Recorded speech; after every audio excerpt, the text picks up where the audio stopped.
Hey guys, it's your girl Aisha, Geek like Chic, and we are back with another review to The Walking Dead. This was for episode 6, which was called On the Inside. And woo!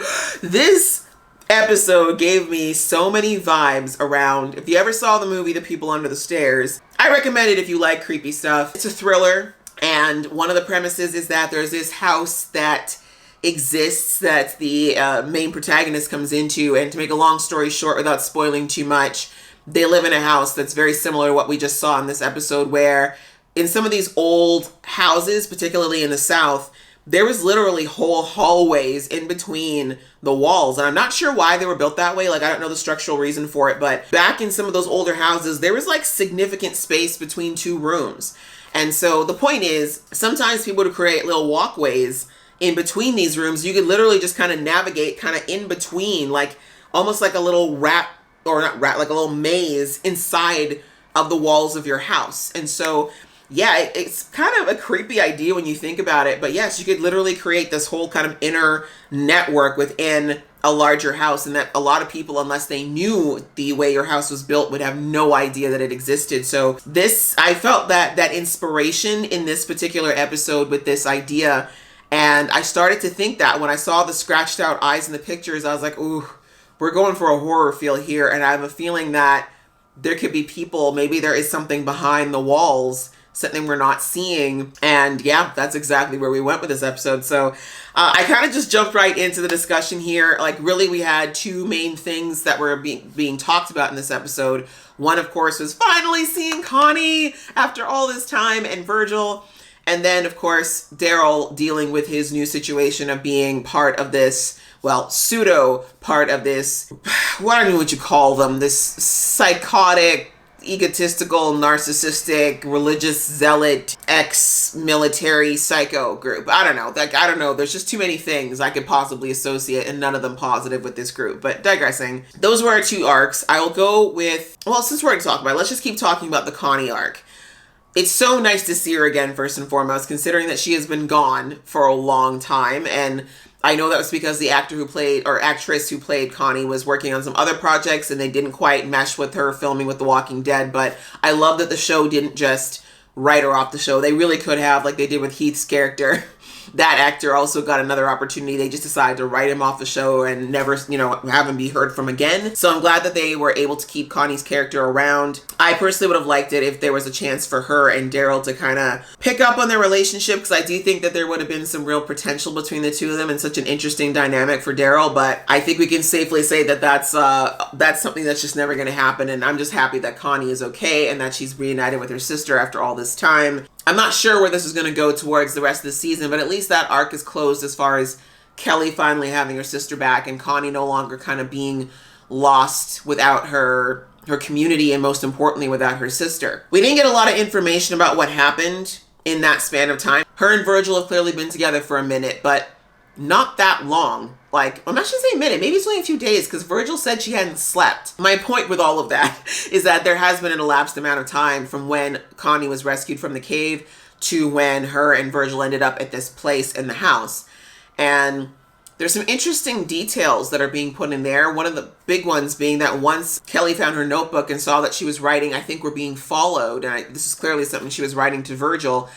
Who would be following them? Is it whispers? Actually, it might be whispers, because we did hear whispers in the beginning. So maybe there are some whispers that are still following them. Like, I guess it's possible that there are some whispers that are not aware of the fact that both Alpha and Beta are gone. My thing is that maybe there was a set of whispers who saw Connie leaving with Virgil and just thought, okay, let's just follow them and see where they're going or what they're doing so we can report this back. Like, maybe they just don't know, I guess is my point. I feel like if the Whisperers were just looking to finish the job, as it were, they've had plenty of opportunities and they didn't take it. So I don't know why else they'd be following them, but it's possible that there is a pack of Whisperers that have decided to follow these two and see where they end up. Yeah, outside of that, we don't really know much of what went down. It looks like Connie has just been thinking about trying to get back to either Alexandria or Hilltop or any of those places so she could, find her family and see what happened. But For some reason, either she's lost. I'm assuming maybe she got turned around, because I'm not sure if Virgil doesn't know where they are. I know Virgil knew where Seaside was, but I don't know if he knows where the other communities are. But we saw that she was writing her own little map and trying to figure out like how she could get back home based on where they've been. I think it'll be interesting to hear, maybe in the next episode, we might be able to hear from Connie what went down since she got out of the mine. There was at least a span of time where Virgil's been taking care of Connie. And so I think that's why she does have a level of trust around him. As we saw when they arrived at that house, she was still very paranoid. She was very on edge. And like he kept saying to her, like, you haven't slept in days, you need to sleep. And she was just like, no.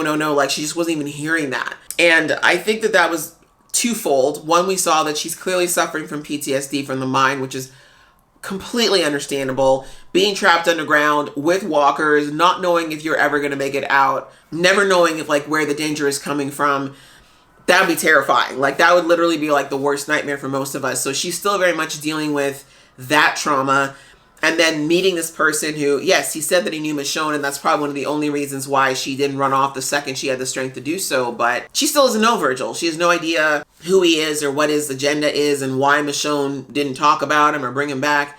So I feel like she might have had a little bit of mistrust where he's concerned, like, what if I go to sleep and something happens? Like, I just don't know you like that. You know, in Apocalypse, you got to feel pretty comfortable with somebody to relax enough to sleep around them. You know what I'm saying? Like to let your guard down and be as vulnerable as you are when you're sleeping, especially for Connie because she can't hear. But it turns out that her paranoia actually paid off in this case, because even though Virgil did look around the house and no one was obviously there, there was a threat. There was a danger there. And what an interesting twist to bring in these people in the walls.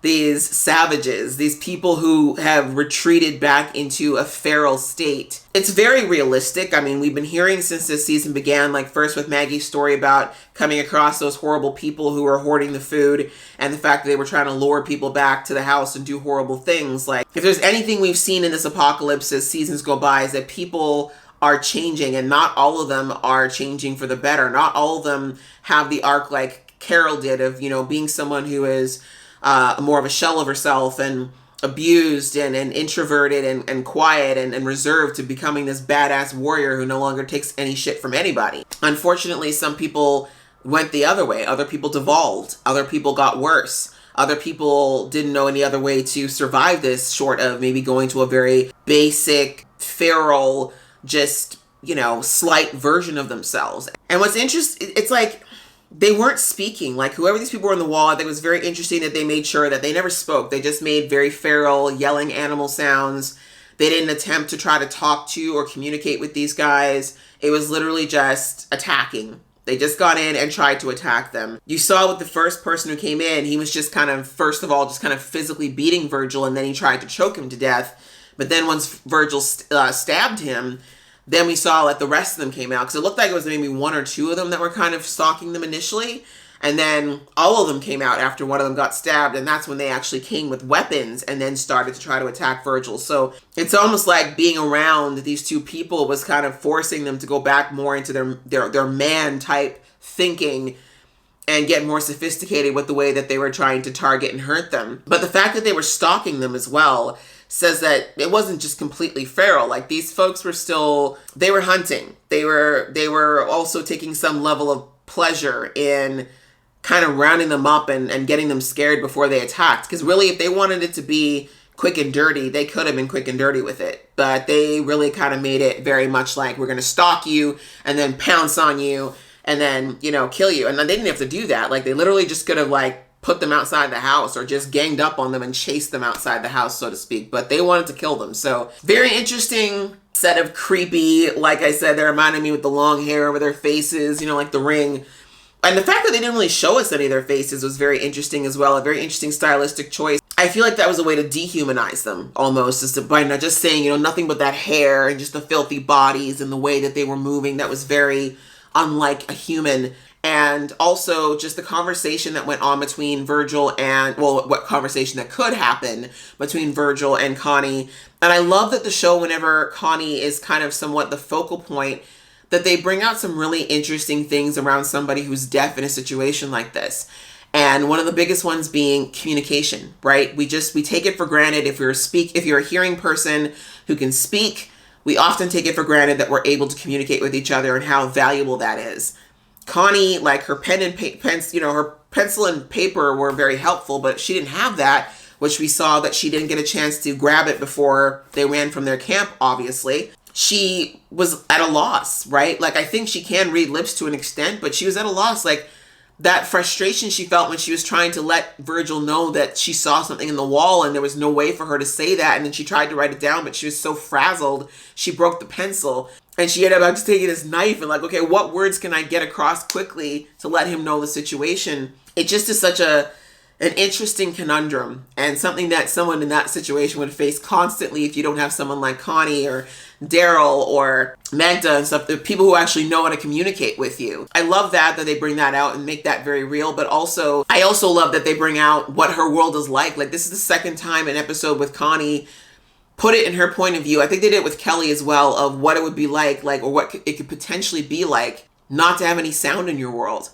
Right? There was the episode with Kelly that kind of gave it like that very muffled, because Kelly is losing her hearing. She's not completely deaf yet, but when her hearing does go out, hearing that kind of high-pitched kind of white noise and that really muddled sound and her not really being able to hear anything, it was almost like being underwater. And then with Connie, they just dropped all the sound out entirely, and we just got a taste of, oh my gosh, what would it be like in this situation where you're literally just relying on your eyes and vibrations, but no idea, not being able to hear what's going on. Like I said, we just take it for granted so much as hearing people, how much hearing affects our lives and the way that we maneuver. And without that, I know I'd be lost. I know I'd be completely lost if my hearing went like today. I wouldn't even know how to navigate life, because you just, like I said, there's so much we constantly take in auditorily that we just take for granted. So I love that. I think that they played that really well. It was very creepy. Like I said, very much felt like a little horror movie within an episode. And that's Nicotero's touch. He's a horror fan since day one, and I felt his touch all over this episode. But I think it was really, really well done, and gave us a nice little fright in a different way to view an episode when we're 11 seasons in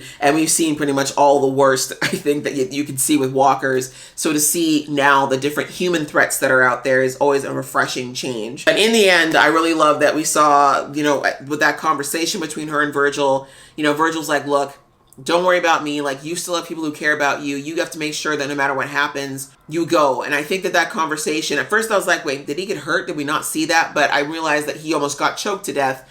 And I think he was just realizing that it's possible that he may not make it. And he was just like, look, you need to go. The fact that they brought out that moment where he got choked up and he was like, I messed up. I made horrible decisions. And we all know what those decisions are. And like you said, Michonne gave me another chance to do right. And like, if anything, maybe that's why I found you, is to help you go further. But like, he's kind of saying that like, if something happens to me, it just might be my karma for what I let happen to other people who didn't deserve it. So it was kind of a interesting moment. But I feel like that almost was a redemption for Michonne letting him live, because I know a lot of people felt some type of way about her letting Virgil live after everything he'd done. But that was kind of, for me, like a little bit of a redemption for her choice, in that she did see that there was potential for him to turn it around, and that maybe he wasn't all evil, but just a man that was very twisted and broken because of what he'd gone through. And so that was kind of like okay, Michonne was right about him. He actually is doing something right, and he's recognizing what Michonne did for him by not letting him get murdered by the people he wronged. And of course, I love the moment at the end where we see that her family found her, and that moment where like Kelly apologized, I almost cried. I'm like, girl, do not apologize. Like, this is not your fault. If we're gonna blame somebody here, it's Carol. But I'm glad that it's, they got back together, and that Kelly can finally kind of put that to rest, because that not knowing was always the worst. And for Carol as well, that's got to feel like some absolution, because we all know that was weighing on her conscience. The other half of the episode, of course, Daryl. I said it in the last the episode where he got inducted into this hellish cult, that he was going to get to a point where he's going to be pushed to do something that was ugly, something that would potentially be unforgivable. And we got there a lot faster than I anticipated. Him having to go with Maggie's person and be part of that torture. The look, I think one of the best parts of that episode was the way that Daryl looked at that guy before he did it. Like, he was like, you could almost see him in his mind, like trying to decide, like, is it worth it? Like, just calculating the risk. He knew that if I do this is a line that I'm crossing, and that if this guy survives, he may never forgive me for it, and I don't even know if I'll forgive myself for it. But the trade-off is that if I don't, they're going to know that this isn't real, and they're probably just going to kill both of us. So, and Maggie. And so it's a horrible choice to be put in, but Daryl made the right one, unfortunately. But it was a horrible choice. I mean, I knew as soon as they left and whatever his name is stayed in there, I knew that I was like, oh, they're going to kill him. He's going to kill him regardless. And that's the part I was like, I hope Daryl knows that this guy is dead regardless. But I mean, he did the best that he could. And I think that in the end, he'll probably at least be able to tell Maggie that, look, he was a loyal soldier to the end. But yeah, that whole moment was really sad for me because I hate that Daryl had to do that thing. And I think it was very symbolic that he took off the vest that, you know, that he's had since the beginning, the vest that, you know, has been touched by Judith and really represents kind of who he is in this show and to his community and to Maggie. I feel like it was symbolic for him to take that vest off and be like, I can't do this with this on. Like, this is who I am. Let me put it down over here so I can do this thing that I have to do. But of course, when they went and did the sweep and tried to find them, I thought it was great, you know, smart thinking on his behalf to like alert, because he knew that Maggie would be looking out. So doing what he could to make noise and make sure that they knew that, hey, these guys are here, so make sure you guys hide. It worked. Thankfully, Maggie and crew got the message. They were able to hide as quickly as possible. I mean, not quick enough to show they'd never been there, but it probably was a better thing that they did leave things out to be caught, because that way it didn't look like the information that guy gave was completely bogus. I'm glad that conversation that happened between, I keep forgetting, little punk boy there and Daryl, I'm glad that they had it in the house and that they were able to hear it, like Maggie and Negan and everybody got to hear that convo, so that they know that if they see Daryl with them, which is probably going to happen at some point, that Daryl is not really with them, right? Maggie knows him well enough, I think, at this point to know that Daryl would never side with these people purposefully. But at least when they heard that conversation, I think they clearly figured out that Daryl was stalling and trying to protect them.